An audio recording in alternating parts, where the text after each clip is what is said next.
सभी मेरे प्यारे व्यूअर्स का वेलकम है YT के ट्यूटोरियल क्लास में। मेरा नाम है अमन बहल।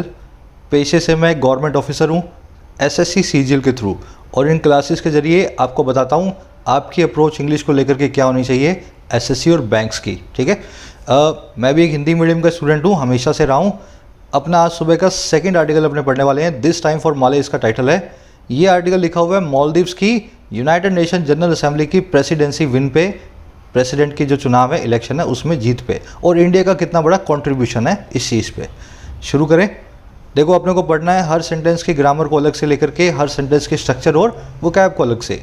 तो आप सारी ग्रामर और वोकैबुलरी जो आज सीखेंगे अप्लाई करेंगे इन दो क्वेश्चंस पे।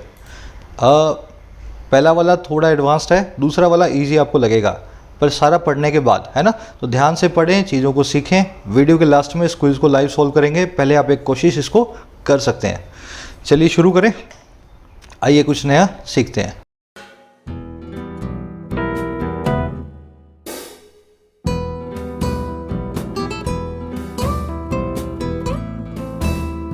कह रहा है दिस टाइम फॉर माले, अब की बार माले के लिए।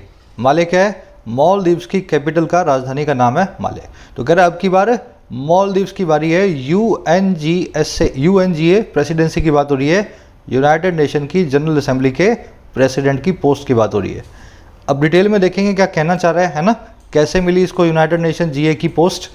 कह रहे Maldives and India have an opportunity to work for changing power structures at the United Nations. कह रहा मालदीव्स और इंडिया जो है ना, इनके पास अपॉर्चुनिटी है, दोनों के पास मौका है कि वो वर्क फॉर करें। और किसके लिए काम करें, किसके लिए वर्क फॉर करें? चेंज करने के लिए, बदलने के लिए पावर स्ट्रक्चर्स को, ताकत के समीकरणों को। और कहाँ पे? UN के अंदर, यूनाइटेड नेशंस के अंदर। तो यूनाइटेड नेशंस में 5 कंट्रीज जिनके पास स्थायी सदस्यता है, परमानेंट मेंबरशिप है, वही पावर चलाते हैं। सारी की सारी स्ट्रक्चर उन्हीं से बनी हुई है।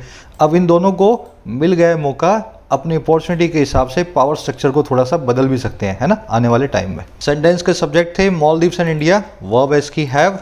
इसी तरह से सब्जेक्ट और वर्ब आपको मिलेंगे ब्लू और पिंक कलर में पूरे आर्टिकल के अंदर। ये आपकी अंडरस्टैंडिंग डेवलप करने के लिए इसका फ़ायदा उठाएं। उस सेंटेंस को जिसको भी आप पढ़ रहे हैं, उसका सब्जेक्ट और वर्ब आपको आइडेंटिफाई होना ही चाहिए एज अ रूल, है ना। चलो, अब मैं आपको एक समरी दे देता हूँ किस बारे में लिखा हुआ है, आपको पता लगे। लेकिन उससे पहले मैं ऐड करूँगा, चैनल को सब्सक्राइब कर लेना भाई। तुम्हारा ही परिवार है, तुम्हारा ही चैनल है। यूट्यूब के साथ साथ एक और दूसरी एप्लीकेशन पे मैं एक्टिव हूँ, खबरी पे। खबरी आपको प्ले स्टोर पे मिलेगा। खबरी पे मेरे शाम को ऑडियो लेक्चर्स मिलते हैं आपको 6:30 बजे के करीब, 5 से 10 मिनट के, कभी फिक्स प्रपोजिशन पे, कभी फ्रेजल वर्ब्स पे। जरूर से कंटेंट का फ़ायदा उठाएं। और हाँ, कल शाम को मैं खबरी पे लाइव आने वाला हूँ 9:30 बजे। आप मुझसे फ़ोन कॉल पे बातचीत भी कर सकते हैं। डाउनलोड कर लेना एप्लीकेशन को, कमेंट में लिंक डाल रहा हूँ, रात में मुझसे लाइव जुड़ना।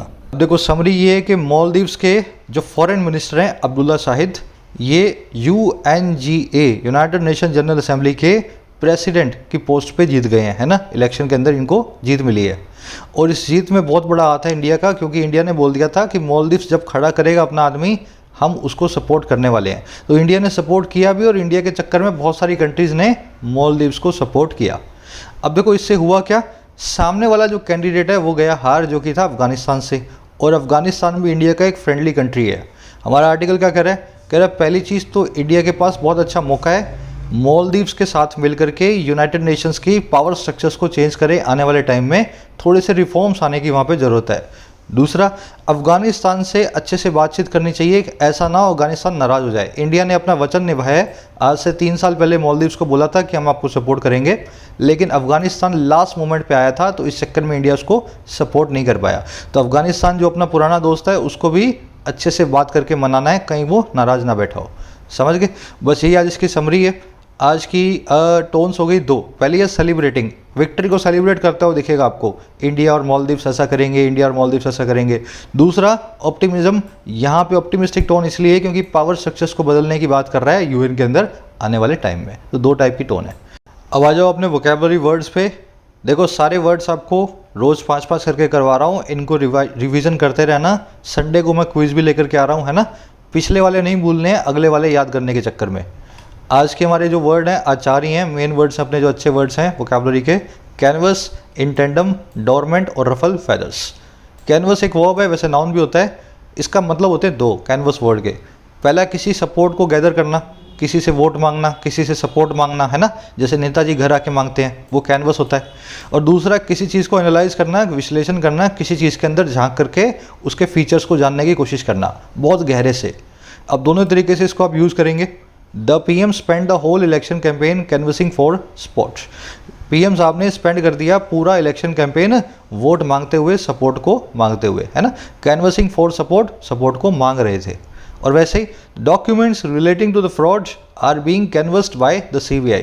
वो डॉक्यूमेंट्स जो कि फ्रॉड से रिलेटेड हैं कैनवस किए जा रहे हैं, एनालाइज किए जा रहे हैं CBI के द्वारा बहुत डीपली। तो कैनवस वर्ड दो मीनिंग रखता है, सपोर्ट को मांगना, किसी चीज़ को डीपली एनालाइज करना। एक ही वर्ड दो काम। सिनोनिम क्या होंगे? अगर सपोर्ट मांगने की बात हो तो इसके लिए वर्ड है हमारे पास सॉलिसिट, एलिसिट मैंने गलत लिख दिया, सॉलिसिट, ठीक है। और इसके लिए एनालाइज के लिए आपके पास वर्ड है स्क्रूटनाइज या प्रॉब। अगला वर्ड है हमारे पास इन टेंडम, ये एक एडवर्ब होती है, एडवर्बल फ्रेज है। इन टेंडम क्या होता है? आपने वो साइकिल्स देखी होंगी जिसमें दो आदमी चलाते हैं एक साइकिल को, समझ रहे हो ना, उसमें दो पेडल्स होंगे, एक आदमी आगे बैठा होगा, एक आदमी पीछे बैठा होगा, और वो साइकिल को चलाएंगे, उसमें दो से ज़्यादा टायर्स भी हो सकते हैं, उस साइकिल को बोलते हैं टेंडम। अगर आप इन टेंडम हो तो उस साइकिल को आप चला रहे हो, इसका मतलब है क्लोज कोऑपरेशन में हो। ऐसा नहीं है एक आदमी आगे पेडल घुमा रहा है, पिछले दूसरा वाला पीछे घुमा रहा है, वो साइकिल में एकदम कोऑपरेशन से काम चलाना होता है, तभी वो साइकिल आगे बढ़ती है। तो इन टेंडम एडवर्बियल फ्रेज बना दिया हमने क्लोज कोऑपरेशन के लिए अगर कोई काम हो तो। The words investigative agencies are working in tandem to figure out the origin of कोविड-19 वायरस। दुनिया की सारी जांच एजेंसियां क्लोज कोऑपरेशन में काम कर रही हैं, इन टेंडम वर्किंग कर रही हैं, ताकि पता लगाएं कोविड-19 वायरस कहाँ से शुरू हुआ था। समझ गए ना? तो इन टेंडम ऐसे यूज़ करना है। तीसरा वर्ड है डोरमेंट, ये एक एडजेक्टिव है। अगर आपने ज्योग्राफी पढ़ी है तो ये वर्ड बहुत बार सुना होगा, डोरमेंट वोल्केनोस, ऐसे वोल्केनो जो कि सुषुप्त हैं, जो कि सोए हुए पड़े हैं, कभी भी जग जाते हैं, है ना, मतलब बहुत टाइम तक जो है फटते नहीं है, डोरमेंट है।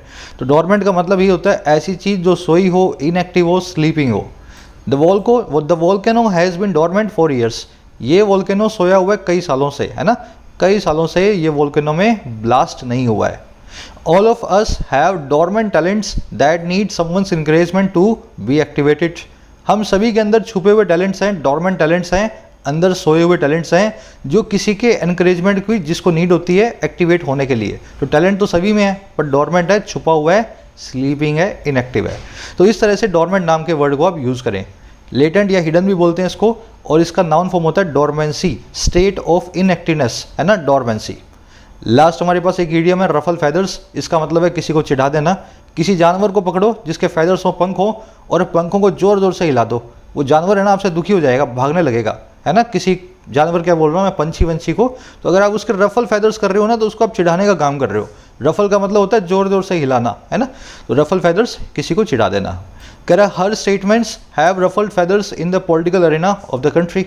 उसकी स्टेटमेंट्स ने फैदर्स को रफल कर दिया है, चिढ़ा दिया है। और कहाँ पे? राजनीतिक अरेना में, राजनीतिक मंच में हमारे देश के। तो उसने कुछ ऐसी स्टेटमेंट दी है, मैडम ने सारे राजनेताओं के रफल फैदर कर दिए हैं, सबको चिढ़ा दिया है। चिढ़ाने के सिनोनिम होते हैं एग्रावेट करना, रब समवन द रॉन्ग वे। ये एक बहुत अच्छी इडियम है, रब समवन द रॉन्ग वे। चलिए आज शाम को इडियम एंड फ्रेजेस पे प्रोबेबली एक वीडियो करने वाले हैं, और लेकर के आऊँगा 40-50 इडियम्स, है ना, कहानियों के साथ। अब आ जाओ अपने आर्टिकल पे, आगे बढ़ लेते हैं, फटाफट शुरू करते हैं। कह the election of Maldives Foreign Minister Abdullah Shahid as the President of 76th session of United Nations General Assembly that begins in September for 2021-22 is a major boost for the island nations international profile। कह रहा जो election है मालदीव के foreign minister Abdulla Shahid का, इनका जो चुनाव है, और कैसे भाई, प्रेसिडेंट के तौर पे। और प्रेसिडेंट किसका? 76वें सेशन का यूनाइटेड नेशंस की जनरल असेंबली के। और कौन सी असेंबली है? जो बिगिन होती है, शुरू होती है सितंबर में 2021-22 के लिए, है ना। कह रहे ये जो इलेक्शन है ना, ये इलेक्शन है, और क्या है भाई, एक बहुत बड़ा बढ़ावा, बूस्ट इस आइलैंड नेशन की, इस टापू वाले देश की इंटरनेशनल प्रोफाइल के लिए, इंटरनेशनल छवि के लिए। समझ गए ना। तो इससे मालदीव्स को बहुत अच्छी छवि बनी है। मालदीव्स पूरी दुनिया के अंदर अब इसका नाम हो गया, जैसे इसके फॉरेन मिनिस्टर को UNGA के जो है इलेक्शन में जीत मिली प्रेसिडेंट के। इलेक्शन की वर्ब है इज। इसको मैं थोड़ा सा है ना आवाज़ बंद करता हूँ फ़ोन की। मेरा क्या माइक ख़राब हो गया, मैंने आपको बताया, ऑर्डर किया हुआ मैंने, अभी फ़ोन से ही बना रहा हूँ मैं वीडियोस, मतलब फ़ोन को माइक की तरह यूज़ ले रहा हूँ। तो इलेक्शन की वर्ब होगी इज़। दैट की वर्ब है बिगिंस। सब्जेक्ट वो पकड़ लिया, सेंटेंस बहुत सिंपल है और कुछ इसमें है नहीं। अब आपसे एक सवाल पूछ लेता हूँ मैं, ज़्यादा मुश्किल नहीं है, इजी है।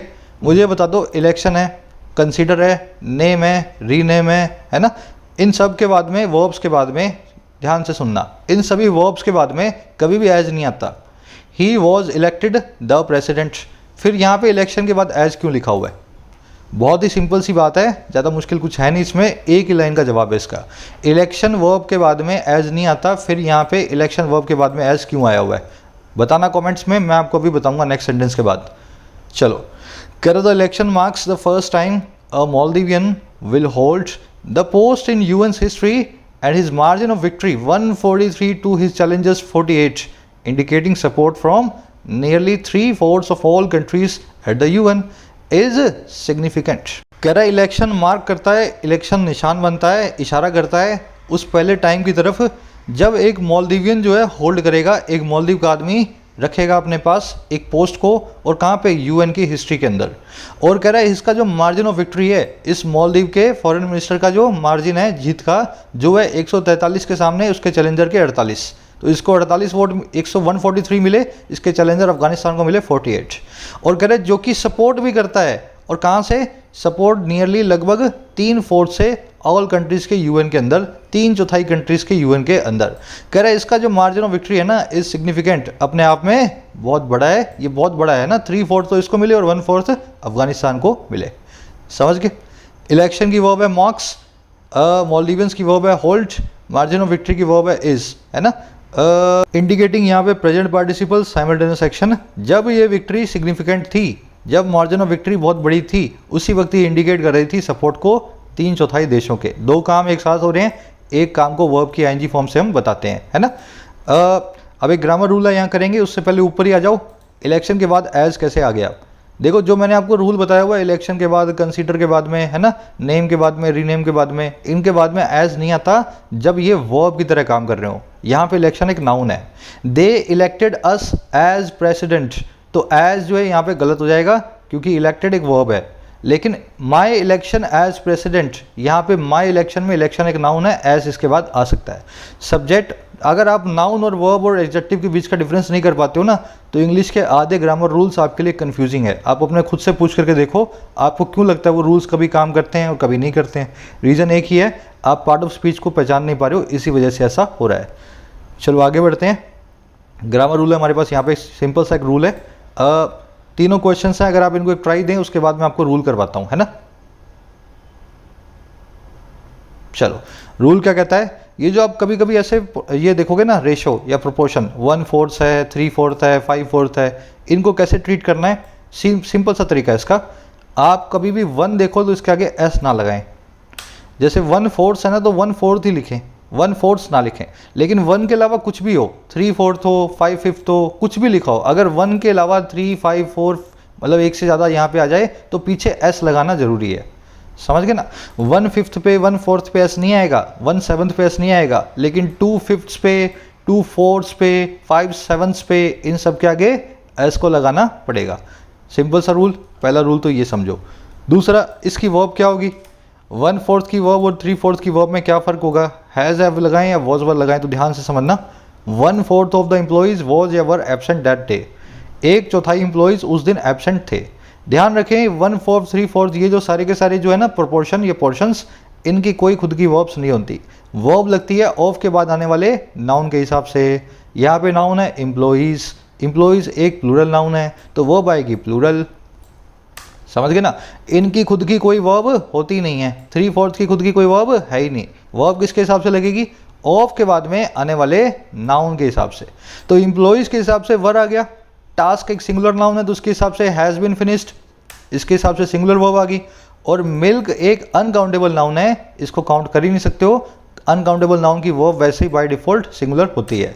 तो 5/4 of the milk was added to the cake. समझ गए ना। दोनों कॉन्सेप्ट मिक्स कर रहा हूँ, इनकी वर्ब क्या होती है और इनकी फॉर्म क्या होती है, दोनों आपने यहाँ पे सीख लिया। चलो आगे बढ़ते हैं। कह रहा Maldives also sees it as a win for the 52 member small island developing states या SIDS which are battling climate change vulnerability and other development challenges। कह रहा Maldives इसको देखता है also साथ ही साथ कैसे भाई, एक ऐसी विन की तरह, ऐसी जीत की तरह जो है 52 member small island developing states के लिए, सिड्स के लिए।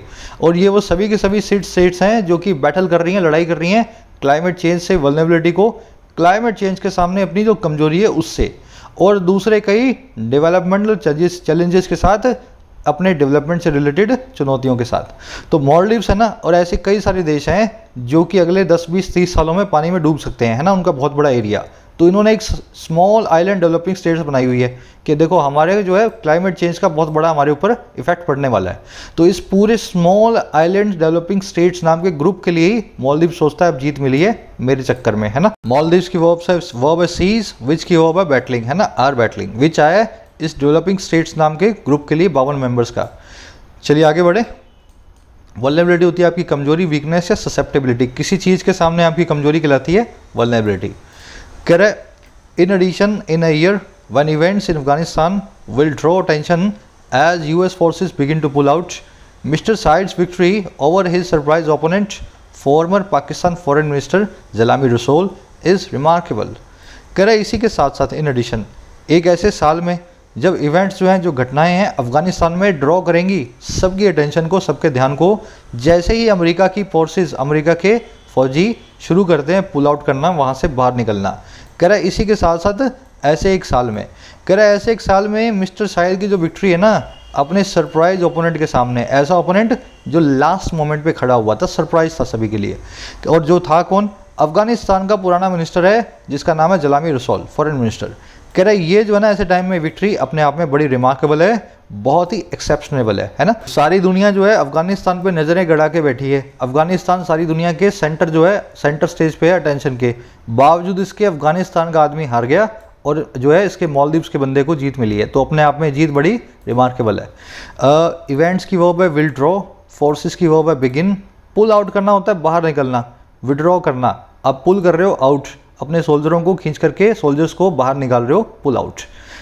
विक्ट्री की वर्ब है इज, रिमार्केबल हर वो चीज़ है जो अपने आप में एक्स्ट्रॉर्डनरी हो, नोटिसेबल हो, एक्सेप्शनल हो, ध्यान देने लायक हो।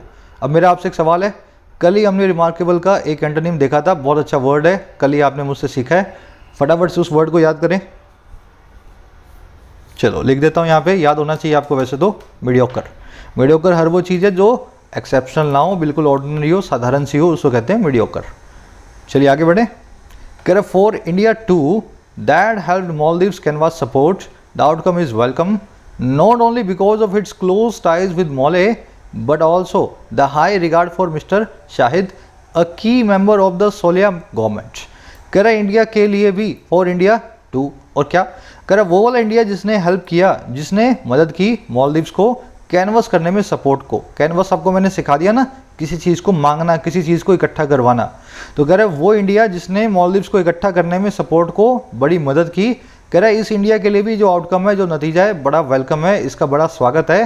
कह रहा नाम है इसलिए, नॉट ओनली बिकॉज, और किस लिए भाई, इसके क्लोज टाइज के लिए, क्लोज रिश्तों के लिए मौले के साथ, बल्कि साथ ही साथ बट ऑल्सो इसका जो हाई रिगार्ड है, इसका बहुत रिस्पेक्ट है मिस्टर शाहिद के लिए, जो आदमी जीते हैं। और ये शाहिद वो बंदा है जो की मेंबर है, बहुत इंपॉर्टेंट मेंबर है इस सोलिया गवर्नमेंट का, मॉलदीव्स की गवर्नमेंट का। तो कह रहे इंडिया के लिए भी बहुत बड़ा मौका है, हम मिस्टर शाहिद को भी बहुत रिगार्ड देते हैं और हमने मॉलदीव्स को बड़ा सपोर्ट भी किया था, इसी वजह से मॉलदीव्स जीता है, तो ये जीत हमारी भी जीत है। इंडिया की वर्ब है, देखो दैट की वर्ब है हेल्प्ड, दैट आया इंडिया के लिए, वो इंडिया जिसने हेल्प किया मॉलदीव्स को। यहाँ पे एक्चुअल में दैट की जगह पे विच आना चाहिए। इंडिया एक ऐसा नाउन है जिसको आप अलग से, आपको इसको डेफिनेट बनाने की जरूरत नहीं है, अपने आप में एक प्रॉपर नाउन है। For India to which help Maldives, है ना, सही तरीके से यहाँ पे विच होना चाहिए। कैनवस आप देख चुके हैं। आउटकम की वर्ब है इज, आउटकम का मतलब होता है नतीजा, रिजल्ट, कॉन्सिक्वेंस, है ना, परिणाम। चलो आगे बढ़े, सिंपल सा सेंटेंस था। कह रहा है in a break from the norm of not announcing one's choice for an election by secret ballot, the foreign minister Harsh Singlas had announced India's support for the Maldives in November 2020. South Bloc's explanation being that Afghanistan had not yet announced Mr. Rasool's candidature, which it did in January 2021. कह रहे इन a break, एक break में, एक जो है अलग होने वाले काम में, और किससे, उस नॉर्म से, उस रीति से, उस कस्टम से, उस ट्रेडिशन से। और कैसे अलग हुए, नहीं अनाउंस करके खुद की चॉइस को, एक आदमी की चॉइस को, वन की चॉइस को, जो इलेक्शन के लिए सीक्रेट बैलेट के जरिए, सीक्रेट वोटिंग के जरिए। तो वहाँ पे क्या होता है, सीक्रेट वोटिंग होती है। आप जिसको सपोर्ट करो चुपचाप आप कागज़ पे लिख करके डालो, किसी को बताने की ज़रूरत नहीं है ना। तो ऐसी नॉर्म से, ऐसे ट्रेडिशन से ब्रेक लेते हुए, ऐसे ट्रेडिशन से हटते हुए इस बार हमने खुले में सबको बताया। तो कह रहा हुआ क्या, हमारे फॉरेन मिनिस्टर जो हर्ष सिंगला है, उन्होंने अनाउंस कर दिया, ऐलान कर दिया अपने सपोर्ट का इंडिया के, और किसके लिए, मालदीव्स के लिए, नवंबर 2020 में। तो कोई सीक्रेट वैलेंट नहीं किया हमने, इस नॉर्म से ब्रेक लेकर के खुले में बताया कि हम मालदीव्स को सपोर्ट करने वाले हैं इस साल। कह रहा साउथ ब्लॉक की एक्सप्लेनेशन इसलिए ये थी कि ये जो अफगानिस्तान है इसने अनाउंस नहीं किया था, had not yet announced mister Rasol के कैंडिडेचर को, इसकी उम्मीदवारी को, जो कि इसने किया जनवरी 2021 में। जब आप खुले में करोगे तो आप जो सामने खड़ा है जिसको आप सपोर्ट नहीं कर रहे हो वो नाराज़ हो जाएगा। लेकिन साउथ ब्लॉक मतलब इंडिया, साउथ ब्लॉक समझ लेना इंडिया। तो इंडिया ने क्या यहाँ पे एक्सप्लेनेशन दी थी कि अफगानिस्तान ने तो लास्ट मोमेंट पे अपना आदमी खड़ा किया है, हम ऑलरेडी मालदीव्स को सपोर्ट कर चुके हैं और खुले में ही सपोर्ट करेंगे इस बार सबके सामने। समझ गए सेंटेंस को? इस पर एक बहुत अच्छी स्ट्रक्चर है, वो आपको करवाऊंगा। पहले इसमें सब्जेक्ट वो पकड़ लो। नॉर्म मतलब ट्रेडिशन, कस्टम, रीति रिवाज। बैलेट मतलब यहाँ पे वोटिंग को करें हम बैलेट। फॉरेन मिनिस्टर हर्ष सिंगला की वर्ब है हैड अनाउंस्ड, अफगानिस्तान की वर्ब है हैड नॉट येट अनाउंस्ड, और इट की वर्ब है डिड। अब देखने वाली चीज़ क्या है, यहाँ पे बीइंग कैसे आ गया, साउथ ब्लॉक्स एक्सप्लेनेशन बीइंग। अब देखो इसको आपको है ना पूरा एक सिस्टम से सीखना पड़ेगा, सीधे सीधे मैं रटवा दूंगा तो कुछ काम आपके आएगा नहीं, है ना। अपने लॉजिक से सीखते हैं बीइंग क्यों लगाते हैं और कब लगाते हैं इस तरह के सेंटेंस में। Watching TV, I was having dinner, TV देखते हुए मैं खाना खा रहा था। ये सेंटेंस आपको समझ में आता होगा अगर आपने बेसिक ग्रामर मेरे साथ सीखी है। इस सेंटेंस में क्या करते हैं हम सीधे सीधे दो कामों को कंपेयर कर रहे हैं। एक तो काम था खाना खाने का, डिनर करने का, दूसरा काम था टीवी देखने का। दोनों काम एक साथ हो रहे थे, तो पहले काम को तो मैंने बना दिया मेन वर्ब, पहले काम को मैंने बना दिया main verb I was having dinner, और दूसरे काम को बना दिया पार्टिसिपल फ्रेज का प्रेजेंट पार्टिसिपल वॉचिंग टीवी। तो इतना आप समझते हो ना ये वॉचिंग टीवी यहाँ पे कैसे आया। अब देखो इसी को थोड़ा सा और आगे बढ़ाते हैं। Being a soldier he knows how to fight, soldier होने के नाते वो जानता है कैसे फाइट करना है। यहाँ पे बीइंग भी एक पार्टिसिपल है, वही प्रेजेंट पार्टिसिपल साइमल्टेनियस एक्शन। जब वो ये जानता है कैसे लड़ाई करना है, उसी वक्त वो एक सोल्जर भी है, उसी वक्त सोल्जर होने का काम भी कर रहा है। समझ गए ना, दोनों काम ये जो है एक साथ ही हो रहे हैं, जैसे खाना खाने का काम और टीवी देखने का काम है। जब ये जानता है फाइट करना, उसी वक्त ये सोल्जर भी है, बीइंग अ सोल्जर। अब देखो इसको और आगे बढ़ाते हैं, थोड़ा और एडवांस बनाते हैं। Being a Sunday I was sleeping till late, Sunday होने की वजह से या संडे होते हुए मैं देर तक सोया। हिंदी में सेंटेंस बिल्कुल सही है, इंग्लिश में सेंटेंस गलत है। क्यों गलत है भाई? देखो यहाँ पे जो डिनर कर रहा था आई, डिनर आई कर रहा था ना, और वही आई जो है वॉच कर रहा था टीवी को। यहाँ पे जो फाइट कर रहा था, नोज करता था फाइट को ही, और वही ही है एक सोल्जर भी। समझ गए ना, सेंटेंस का सब्जेक्ट ही मेन वर्ब और पार्टिसिपल दोनों का सब्जेक्ट होता है। टीवी भी मैं देख रहा था और खाना भी मैं खा रहा था, सोल्जर भी वो है और फाइट भी वो कर रहा है। लेकिन यहाँ पे जो सो रहा है आई वॉज स्लीपिंग, ये जो सो रहा है, क्या मुझे बताओ क्या ये संडे, ये जो संडे है इस बीइंग जो है इसका सब्जेक्ट है? क्या यही संडे है? मतलब मैं ही सो रहा हूँ और मेरा नाम ही संडे है? अरे मेरा नाम संडे थोड़े ना, आज संडे है। तो अब क्या करें, इस पार्टिसिपल फ्रेज को गलत बना दिया। अब इसका एक सिंपल सा तरीका है एब्सोल्यूट पार्टिसिपल फ्रेज। इस पार्टिसिपल को उसका खुद का सब्जेक्ट दे दो। अब देखो इस केस में कोई सब्जेक्ट बन नहीं रहा, तो मैं यहाँ पे लिखूंगा इट, या आप टुडे भी लिख सकते हो, है ना, today being Sunday, today being Sunday ऐसा भी लिख सकते हो। वैसे आप लिखते हो ऐसे केसेस के अंदर it being a Sunday I was sleeping till late, है ना। वैसे इस सेंटेंस को देखो, wearing a red sari everyone was amazed at her beauty, लाल साड़ी पहने हुए या पहनने के कारण हर आदमी बड़ा हैरान था उसकी ब्यूटी पे। तो लाल साड़ी उसने पहनी और सबको मजा आ गया देख करके, बहुत अच्छी लग रही थी वो, है ना। अब देखो एवरीवन वाज अमेज्ड, यहाँ पे अमेज्ड हो गई आपकी वर्ब। क्या एवरीवन ने वेयर की थी लाल साड़ी? नहीं, वेयर की थी लाल साड़ी इस लड़की ने जिसकी ब्यूटी पे सब अमेज थे। तो यहाँ पे क्या करो, इस लड़की ने जिसने साड़ी पहनी है यहाँ पे शी लिखो, क्योंकि डैंगलिंग पार्टिसिपल हमें नहीं बनाना है। She wearing a red sari everyone was amazed at her beauty. तो ये होते हैं क्या, एब्सोल्यूट पार्टिसिपल फ्रेज, जिसमें पार्टिसिपल को आपको अलग से सब्जेक्ट देना पड़ता है ताकि सेंटेंस पूरा गलत ना हो। तो ये बहुत रेयर होते हैं इंग्लिश में, लेकिन लगाए जाते हैं। अब जैसे इट बीइंग ए संडे आया ना, उसीलिए हमने लिखा है साउथ ब्लॉक्स एक्सप्लेनेशन बीइंग। समझ गए मेरी बात को? यहाँ पे अगर ये ना लगाता मैं, सीधे सीधे बीइंग लिखता, तो ये डैंगलिंग पार्टिसिपल बन जाता। चलो आगे बढ़े। कह रहा है new Delhi should now ensure that the Afghan, ये सारा कॉन्सेप्ट यूज होगा आज के क्विज में, है ना, जो मैं आपको सिखा रहा हूँ क्विज में अप्लाई करना है, जो है नीचे आपको क्विज मिलेगा। कह रहे new Delhi should now ensure that the Afghan government carries no hard feelings as some in Kabul had even hinted that India might wish to support Afghanistan as it had sacrificed its turn at the UNSC for India's current term there। Correct, new Delhi को भी ensure करना पड़ेगा, India को पक्का करना पड़ेगा कि अफगान सरकार जो है कैरी नहीं करे किसी भी हार्ड फीलिंग को, अपने अंदर जो है किसी भी चीज़ को गहरा ना उतार ले, है ना, इंडिया के लिए जो है बुरा ना मान ले। करेक्ट, क्योंकि एज कुछ लोग जो हैं काबुल में इस बात पे भी हिंट कर चुके थे कि इंडिया चाहेगा, माइट विश, कि वो सपोर्ट करे अफगानिस्तान को, क्योंकि ये वही अफगानिस्तान है जिसने सेक्रीफाइस किया था, बलिदान किया था, त्याग किया था, छोड़ दिया था अपनी टर्न को, और कहाँ पे, यूएनएससी में, सिक्योरिटी काउंसिल में, सुरक्षा महासभा में, इंडिया की करंट टर्म के लिए। तो अफगानिस्तान खुद पीछे हट गया था और बोला था इंडिया को कि आप खड़े हो, हमारी जगह आप खड़े हो गए, आपको हम सपोर्ट करेंगे, अपनी सीट का हम बलिदान कर रहे हैं। तो कुछ लोगों ने अफगानिस्तान में सोच लिया था कि इंडिया भी हमें सपोर्ट करने वाला है, लेकिन इंडिया ने तो किया नहीं। तो इंडिया को ये इंश्योर करना है कि अफगान गवर्नमेंट जो है मन में कोई भी बुरी चीज़ को लेकर के ना चले इंडिया के लिए। दिल्ली की वर्ब है should now ensure, Afghan government की वर्ब है कैरीज, सम की वर्ब है हैड इवन हिंटेड, है ना, इंडिया की वर्ब है माइट विश और इट की वर्ब है हैड सेक्रीफाइस्ड। चलो आगे बढ़ते हैं। Correct would also be important to analyse why Kabul decided to field a candidate late in the race and not withdraw despite it being clear that its South Asian neighbor was ahead and did not consult India closely on the process।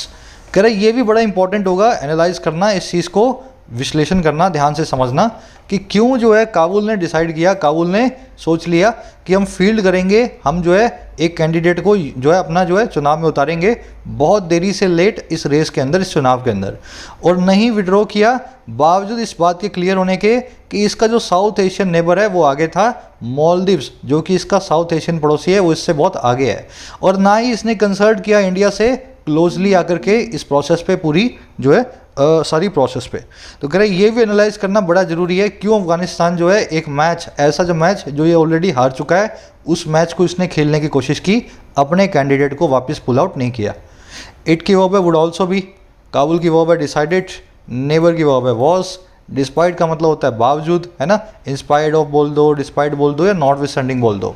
Inspired के बाद में of लगाएं, despite के बाद में कभी भी of ना लगाएं, दोनों का मतलब एक ही है, लेकिन इसके बाद ऑफ नहीं आता, इसके बाद आता है। ये प्रेपोजिशन की फॉर्म्स ऐसी ही हैं दोनों की।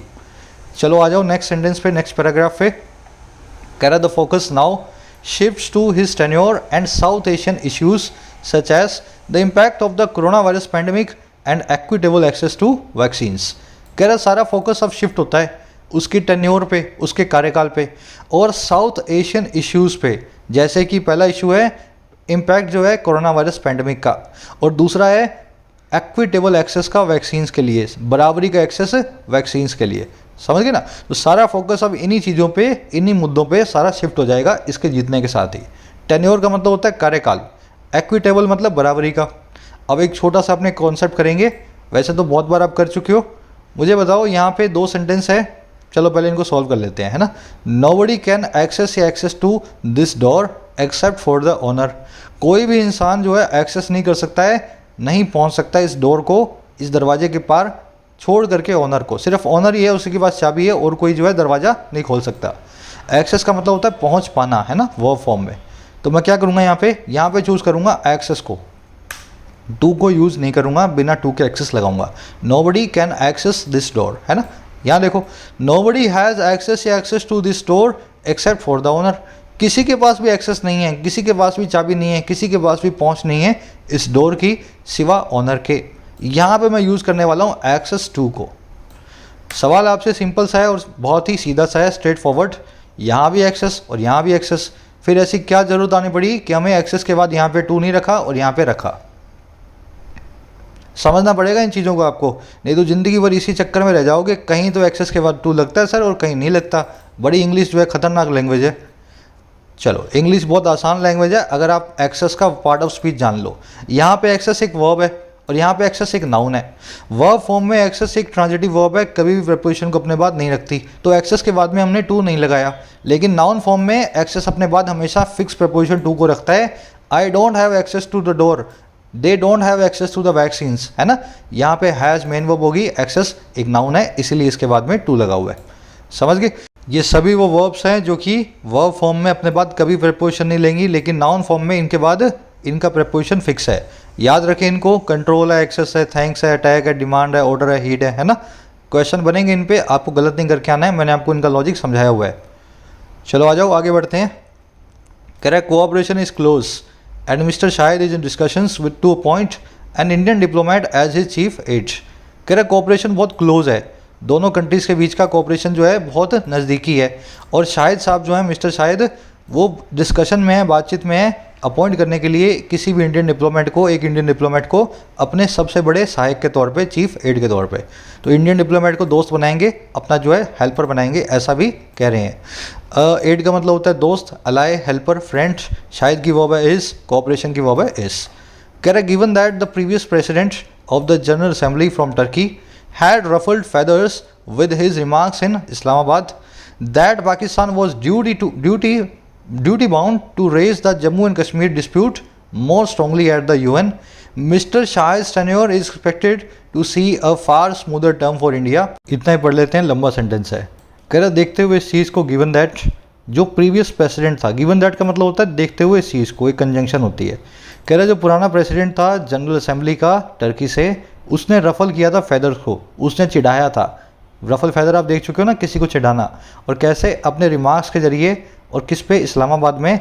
दैट वो ये कि पाकिस्तान ड्यूटी बाउंड था, पाकिस्तान का फ़र्ज़ था ये कि वो रेज़ करे, उठाए जम्मू कश्मीर के डिस्प्यूट को और स्ट्रॉन्गली, और ज़्यादा मजबूती से यूनाइटेड नेशंस के अंदर, है ना। कह रहा है मिस्टर शाहिद का जो एक्सपेक्टेड है ना, ये बड़ा आशा, इनसे बड़ी आशा है मिस्टर शाहिद के टेन्योर से कि ये देखेगा इनका टेन्योर कार्यकाल एक ज़्यादा स्मूथर टर्म को इंडिया के लिए, इनके कार्यकाल में इंडिया के लिए बहुत स्मूथ रहने वाले हैं यूएन के और इंडिया के रिलेशंस, क्योंकि जो पहले वाला था वो बहुत जो है इंडिया, एंटी इंडिया जो रिमार्क्स उसने दिए थे पाकिस्तान के अंदर, समझ गए। अब आगे बढ़ते हैं। कह रहा है specially as the Modi government focuses on showcasing the country at the UN during India 75th independence anniversary next year.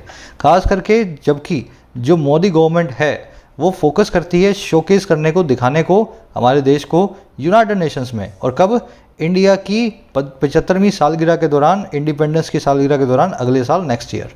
तो अगले साल जो हम सेलिब्रेट करेंगे UN के अंदर जो जाकर के अपनी सालगिरह को, तो ऐसे मौके पे मोदी गवर्नमेंट जो है उसको बहुत फ़ायदा मिलेगा शायद के टेन्योर से। देखो सेंटेंस लंबा है लेकिन बहुत सिंपल सेंटेंस, आपको इसको स्टेप बाय स्टेप पढ़ना होता है, छोटे छोटे पीस करके। अब सब्जेक्ट वो पकड़ लो, प्रेसिडेंट की वर्ब है हेड रफल्ड, पाकिस्तान की वर्ब है वॉज, टेन्योर की वर्ब है इज एक्सपेक्टेड पास्ट फॉर्म में, जो है पैसिव फॉर्म में, मोदी गवर्नमेंट की वर्ब है फोकसेस। शोकेस करना मतलब दिखाना, डिमॉन्स्ट्रेट करना, इलस्ट्रेट करना, सबके सामने दिखाना। रफल फेदर आपने देख लिया। अब एक छोटा सा ग्रामर कॉन्सेप्ट करेंगे, फटाफट से आ जाओ। गिवन और गिवन दैट में फ़र्क निकालना है।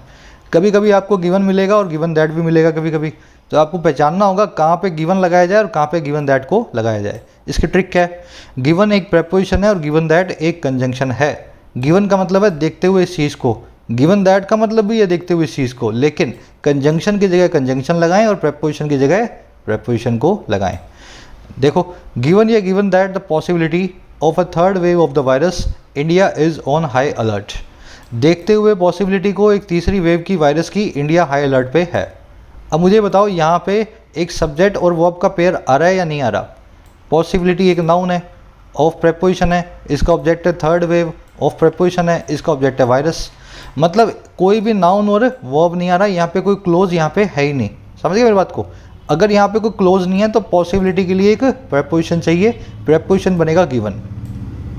गिवन प्रेपोजिशन, पॉसिबिलिटी इसका object, of preposition third wave इसका ऑब्जेक्ट, ऑफ प्रेपोजिशन वायरस इसका ऑब्जेक्ट, है ना। बस सिंपल सा फॉर्मूला है। यहाँ देखो गिवन या given that a third wave of the virus is possible, India is on high alert. देखते हुए इस चीज़ को कि तीसरी वेव जो है वायरस की वो पॉसिबल है, इंडिया हाई अलर्ट पे है।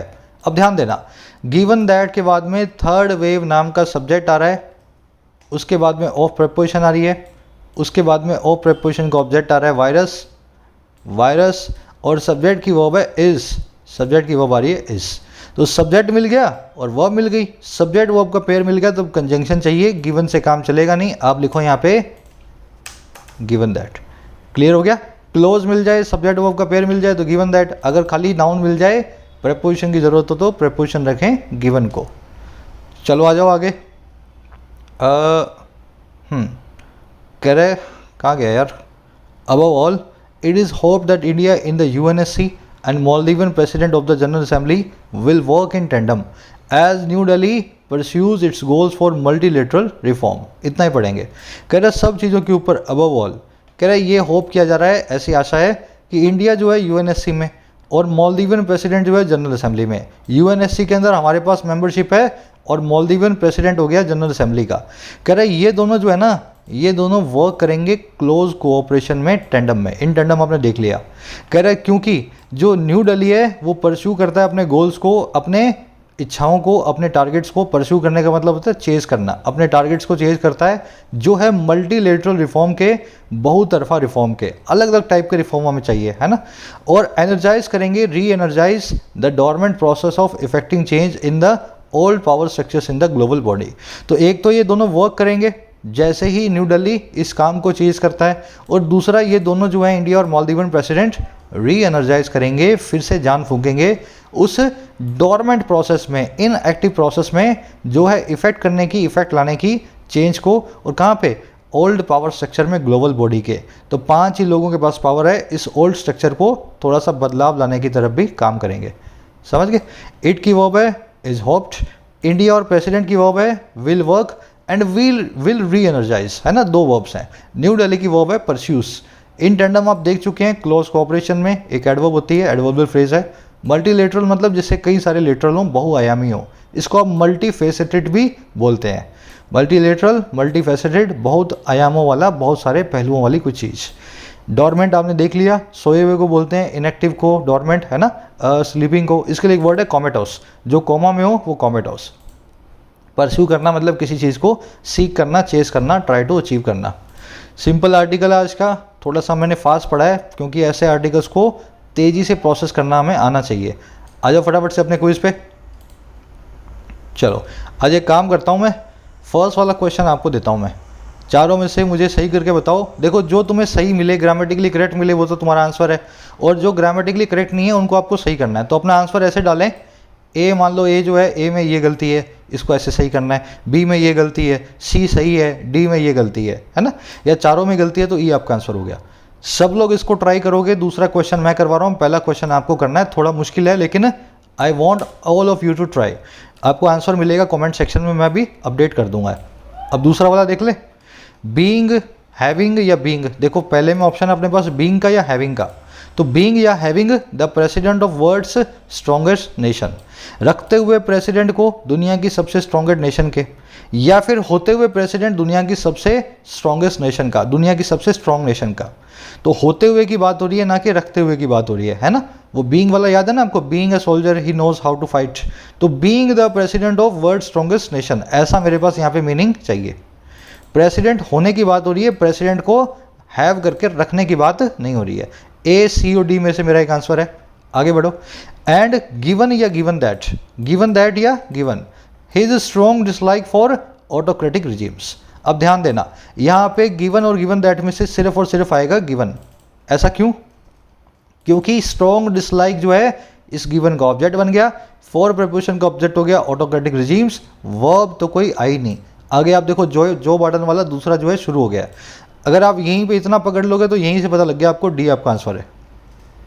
तो being the president of world strongest nation and given his strong dislike for autocratic regimes, दुनिया के सबसे मजबूत देश के प्रेसिडेंट होने के नाते और देखते हुए उसके कड़े डिसलाइक को ऑटोक्रेटिक रिजीम्स के लिए, ऑटोक्रेटिक प्रशासनों के लिए, तानाशाही, Joe Biden has a middle east policy that is not in tandem with that of Trump administration.